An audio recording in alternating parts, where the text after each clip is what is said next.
almal, voorreg om weer saam met u te wees hier en mag ons saam wees onder die of in die ruimte van die woord en in die liefdesband wat die Gees tussen ons werk. Weet en met ons harte dit ervaar dat God nie ver van die wêreld af is nie, maar juis naby is, ja, dat hy in sy woord naby ons kom. Kom ons sit net so 'n oombliekie stil en dan gaan ons verder.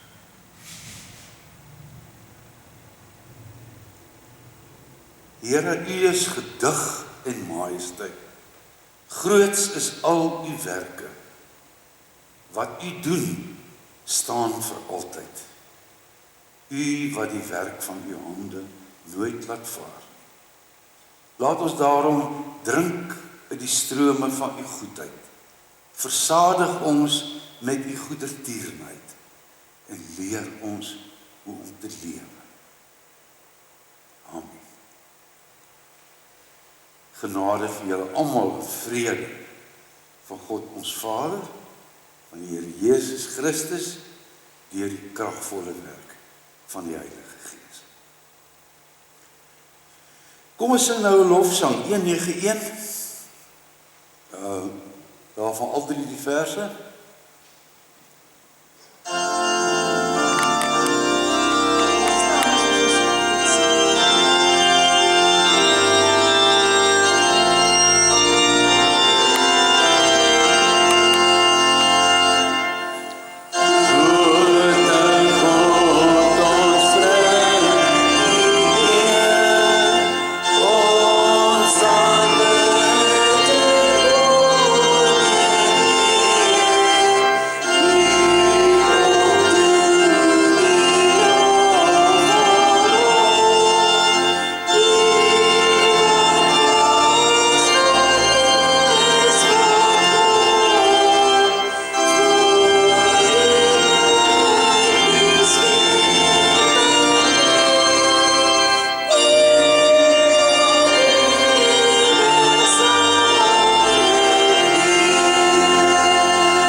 Susters,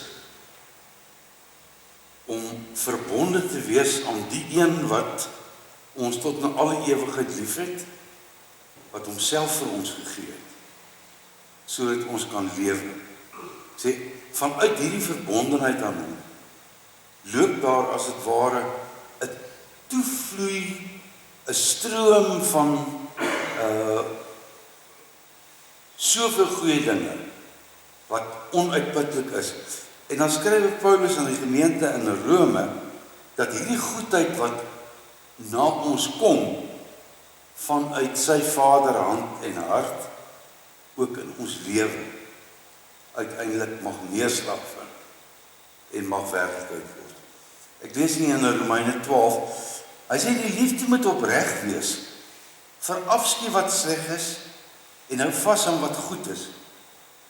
Betoon hartlike broederliefde teenoor mekaar. Bewys eerbied teenoor mekaar, en wees mekaar daarin tot voorbeeld. Moenie in julle toewyding verslap nie. Bly altyd geesdriftig en dien die Here. Verbly julle in die hoop, staan vas in verdrukking, volhard in gebed. Help die medegelowiges in hulle nood en lê julle toe op gasvryheid. Seën julle vervolgers, ja seën hulle, moet hulle nie vervloek nie. Wees bly saam met die wat bly is, en treur saam met die wat treur, en wees ineensgesind onder mekaar. Moenie hooghartig wees nie, maar skaar julle by die nederiges. Moenie eie wys wees nie, moenie kwaad met kwaad vergeld nie, maar wees goedgesind teenoor alle mense, en as dit moontlik is, sover dit van julle afhang, leef in vrede met alle mense. Moenie selfraad neem, nie geliefdes, maar laat dit oor aan die oordeel van God. Daar staan immers geskrywe, dis my reg om te straf. Ek sal vergeld, sê die Here. As jou vyand honger is, gee hom iets om te eet. As hy dors is, gee hom iets om te drink, want deur dit te doen, maak jy hom vuurrooi van skaamte. Moet jou nie deur die kwaad laat oorwin nie, maar oorwin die kwaad deur die goeie. Die liefde moet opreg wees. Eintlik is hierdie hele gedeelte 'n uitwaaier van hierdie kerngedagte, dat die liefde moet grondvat, opreg moet wees, as dit ware onkreukbaar, nie met vals bedoelings nie. Ons sou na gedeeltes in die briewe van Paulus kon verwys, waarin die gelaat van die liefde in ander maar aangrypende kleure geteken en getrek word. Kortom gesê, waar die liefde grondvat, daar word iets van die gestalte van die Here Jesus duidelik. Word dit duidelik dat ons aan hom behoort, en word dit eweneens duidelik dat hy ons vir ewig syne gemaak het, om die goeie werke na te jaag waartoe hy ons bestem het. Nou, broers en susters, as ons in die spieël van die woord na onsself kyk, dan weet ons dat ons onder die maat terechtkom. Dat ons hierdie vryheid tot 'n nuwe bestaan dikwels verspeel.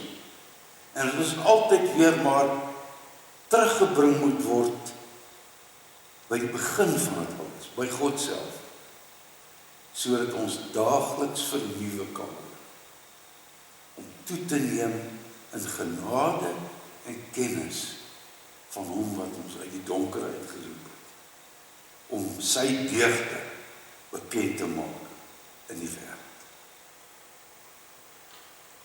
As ons in die lig hiervan ons sonde voor hom bely, so sê in Johannes, dan is God getrou en regverdig, om ons van alle ongeregtigheid vry te maak en ons sonde, om Jesus ontwil te vergewe, om ons in die versoening wat hy self bewerk het, telkens weer op vaste grond terug te bring. Daarom aan elkeen wat met 'n opregte geloof hulle toevlug neem tot Jesus as die enigste middelaar tussen die Vader en die mense, kan ons op grond van die woord God se vryspraak hoor en ook dankbaar aanneem. Kom ons sing nou van hierdie vergifnis wat ons tot 'n nuwe lewe bemagtig en bevry in navolging van die Here Jesus, as ons na 2:1:2 gaan, 2:1:2 daarvan ook al die verse. Die tweede vers veral sal jy sien praat oor hierdie vergewende naderkom van God na ons.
Terwyl jy net so sit,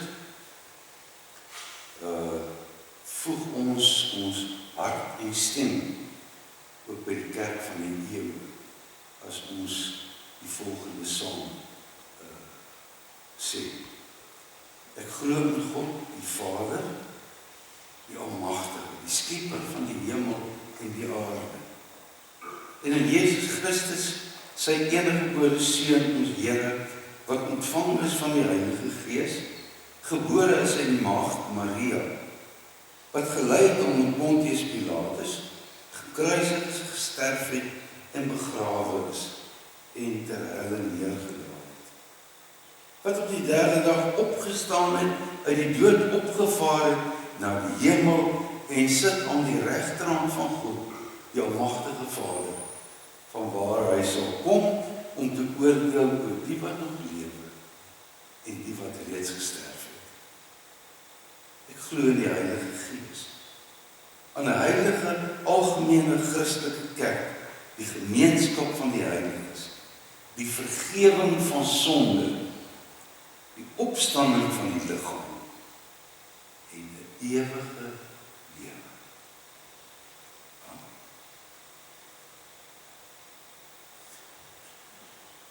Ons skriflesing vanoggend kom uit die Evangelie volgens Lukas 15.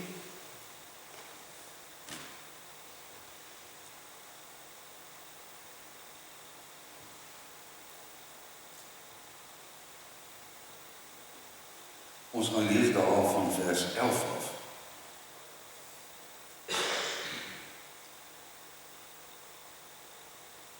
Voordat ons saam lees, kom ons begin.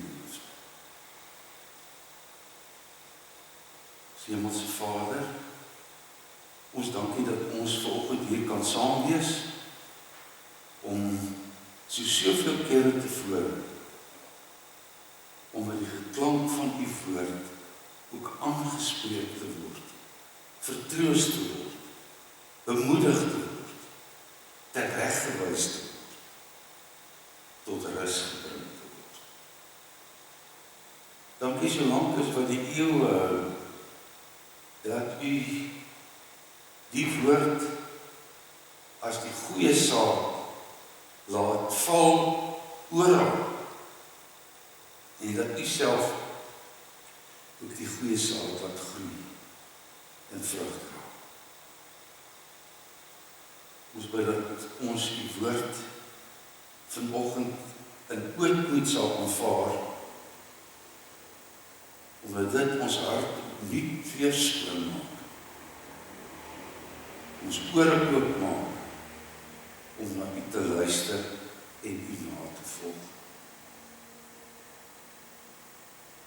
Bring u nou stilte in ons onrustige gemoed en laat toch die werk van u hande nie vaar. Bid ons na u belofte. Amen.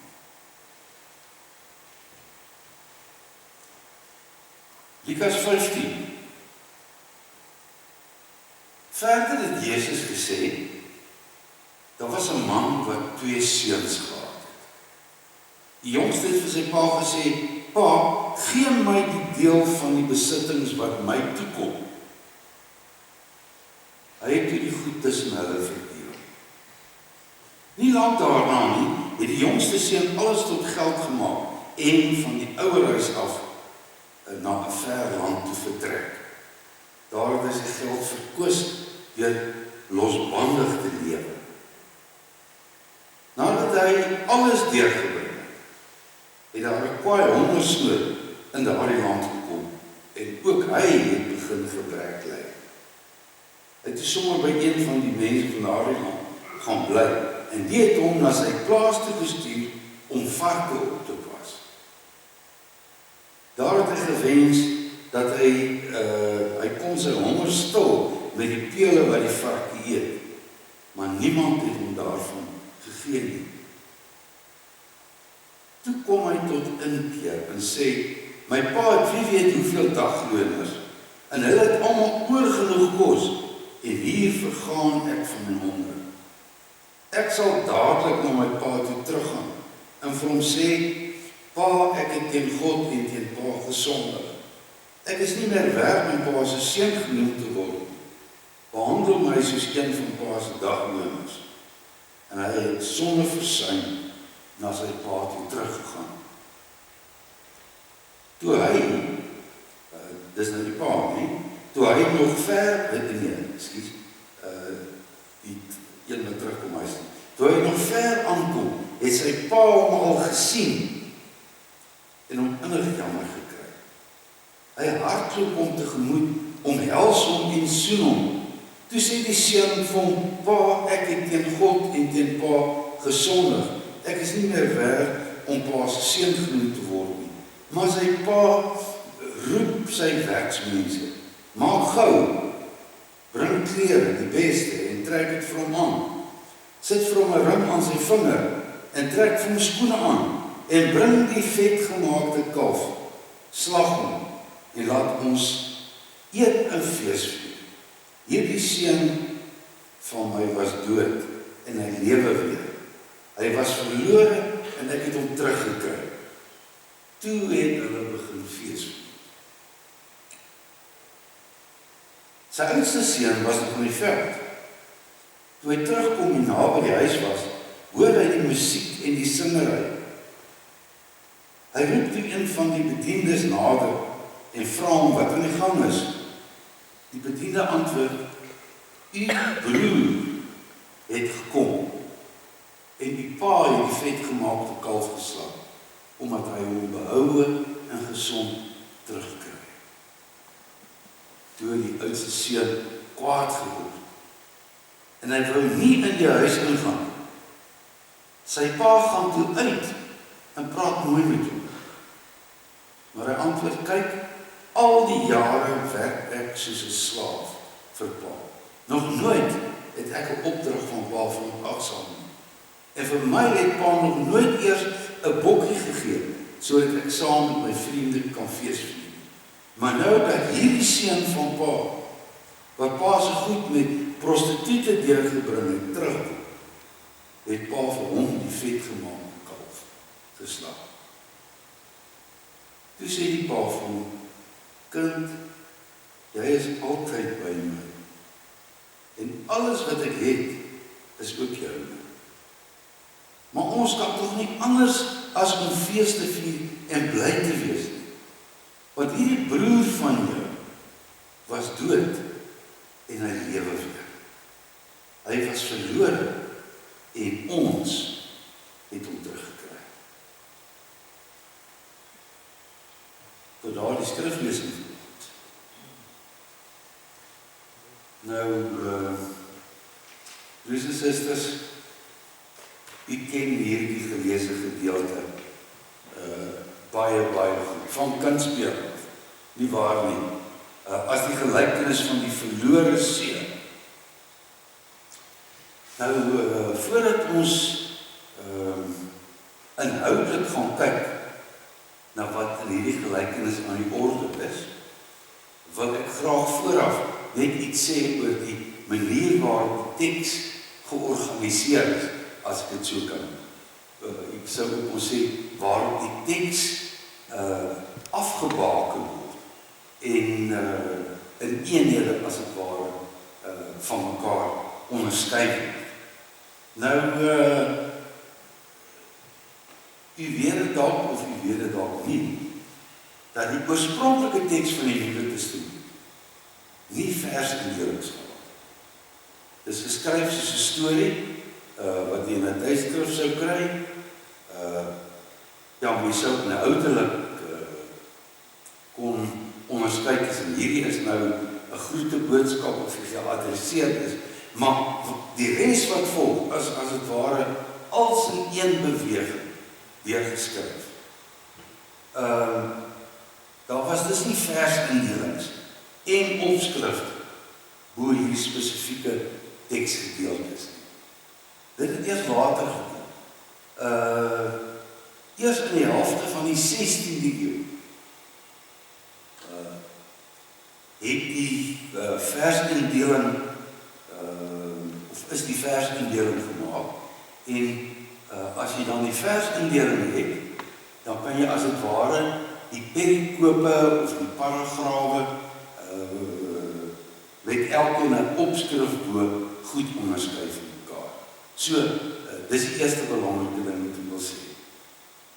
Die opskrifties tussen die teksgedeeltes was nie deel van die eerste oorspronklike teks nie, maar is deur vertalers in die loop van die eeue bygevoeg. Nou, kyk 'n mens na verskillende Bybelvertalings, kan 'n paar noem, in Frans, Duits, Spaans, Engels, dan kom jy agter dat die opskrif hier bo Lukas 15 vers 11 heel wat variasie het. By baie vertalings staan daar die gelykenis van die verlore seun, soos wat dit in Afrikaans 83 vertaling is, of die pa wat 2 seuns gehad het, soos die nuwe vertaling, die 2020 vertaling, of die pa wat lief gehad het. En wat nou interessant is dat die opskrifie wat jy byvoeg, of bo aanskrywe, eintlik iets verraai van die lesersperspektief. Iets verraai van die point of view, as ek dit nou maar so kan sê.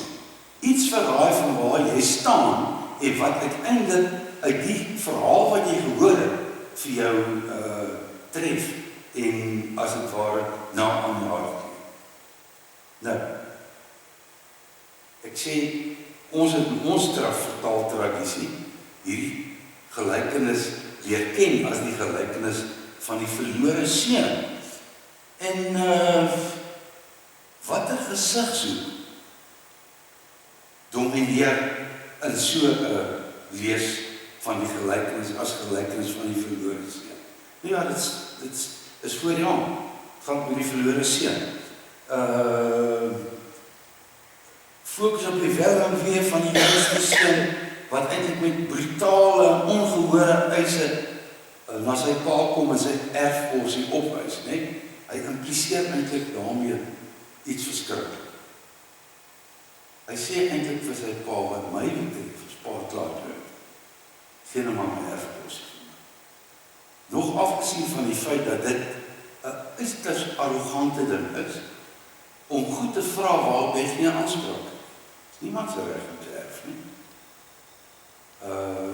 Dis iets wat as 'n wel daar na jou toe kom. En dan is dit dalk nog vreemder dat die pa wat rimpelwaar gehoor gee aan hierdie belaglike huis. Die mense kon sê, maar hy moes hom oorveeg gee. Hy moes vir hom gesê, gee pa. Maar die pa doen nie. Die pa gee gehoor en maak het eintlik moontlik nadat hy al sy goed verpand en tot geld gemaak het om 'n ver lewe tegemoet te gaan. Die verhaal van sy omswervinge, van hoe hy uiteindelik as 'n varkoppasser sonder genoeg kos vir homself loon. En so tussen hakies gesê, as hierdie vertelling van Jezus in 'n Joodse gemeenskap hulle eerste gehoor sou vind, dan sou hulle eintlik met weersin daarop reageer as jy van 'n varkoppasser vra. Want 'n vark is 'n onrein ding in die Joodse geloof en dis die laaste ding waarmee 'n Joodse boer sal boer is met varke. Dit word as het ware 'n aanduiding van hoe hierdie man letterlik in die slegste moontlike geselskap terechtgekom. En dan moet die mens in die vertelling daarop let hoe die situasie in die varkhok eintlik reglynig staan teen die situasie by die vaderhuis, by die huis. Daar staan, dit was so in die hongersnood dat hy begin gebrek ly het. En dan dink aan die oorvloed, wat selfs sy pa se slaaf by die huis het. Hulle het oorvloed van kos. Ek sit hier in Kripeen. Selfs my pa se slawe is beter daaraan toe as ek. En dan besluit ek sal opstaan na my pa toe gaan en vir hom sê, pa, ek het gesondig teen die hemel en voor U. Maar voordat hy nog die hele storie kon vertel, om te sê ek is hier om as 'n vrywilliger, as 'n slaaf vir pa te werk, verdrink die pa hom in sy liefde. Hy het nie net na hom aangehardloop gekom, maar hy omhels hom en soen hom en ja, ek ken die verhaal te goed. Met 'n ring en skoene en nuwe klere, wat as het ware 'n heropname van sy status as die seun van die Vader gedemonstreer, né? Hy word so in ere herstel dat dit as het ware die begin is van feestelikheid en vreugdeviering. Ons het ook gelees van die oudste broer, sy woede en sy weiering om iets met die hele situasie te doen. En 'n mens sou kon sê, maar eintlik verstaan hy hoekom hy voel soos hy voel.